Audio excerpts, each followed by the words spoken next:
Good morning. તો આજે અમે નીકળી ગયા હતા બીચ ઉપર જવા માટે, સાઉથર્ન સી. તો આજે આ ટ્રેનની જર્ની છે અમારી. બહુ મજા આવી ગયેલી આજે તો અમને. આજો બહુ મસ્ત લોકેશન હતું, બટ ત્યાં ટ્રેનથી બીચ ઉપર જવાનું 20 મિનિટનું વોક હતું. અમે લોકો વોક કરતા આખી હાઈ સ્ટ્રીટ ક્રોસ કરીને જવાનું હતું. ક્રોસ કરીને અમે આખું બહુ મજા આવી ગયેલી. બહુ મસ્ત નાઇસ ટેડી બિયર છે. અને આગળ ત્યાં બેગ બી બહુ ફાઇન બેગ હતા, કંપનીના બ્રાન્ડેડ બેગ હતા. બહુ જ મસ્ત કલેક્શન હતું. પછી ત્યાં જોતા અમે લોકો આગળ નીકળી ગયા, કોફી લીધી. પછી એટલું બધું ચાલ્યા ચાલી જતા જ થાકી ગયા, પણ બહુ મજા આવી ગઈ હતી.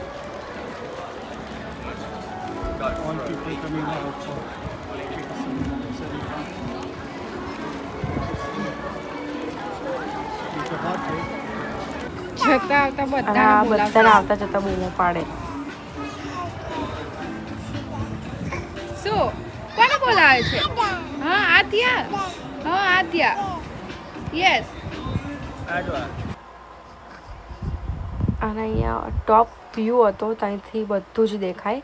એડવેન્ચર આઇસલેન્ડ હતું ને બધું જ હતું. તો મજા આવી ગયેલી. આમ ઉપરથી જોવાની બી બહુ જ મજા આવે. બધી રાઇડ્સ ને બધું. બાપરે, આજે તો એટલી બધી પબ્લિક છે કેમ કે સની વેધર છે તો બીચ તો ફૂલ છે આખો. જગ્યા જ નથી સહેજે બેસવાની બી, એટલું પેક છે આજે તો.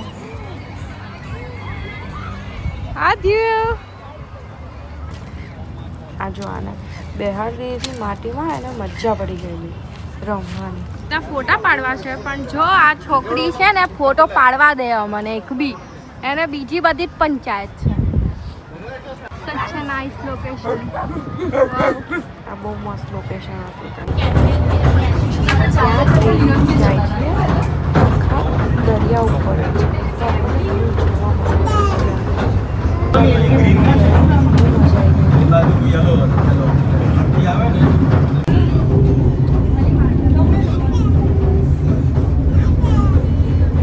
અમુકમાં તો મેં આમ ઓડિયો એડ કર્યા છે, જે આધ્યા બધાને બોલાવે જે હોય ને એને જતા આવતા બસ બૂમો જ પાડતી જોજો.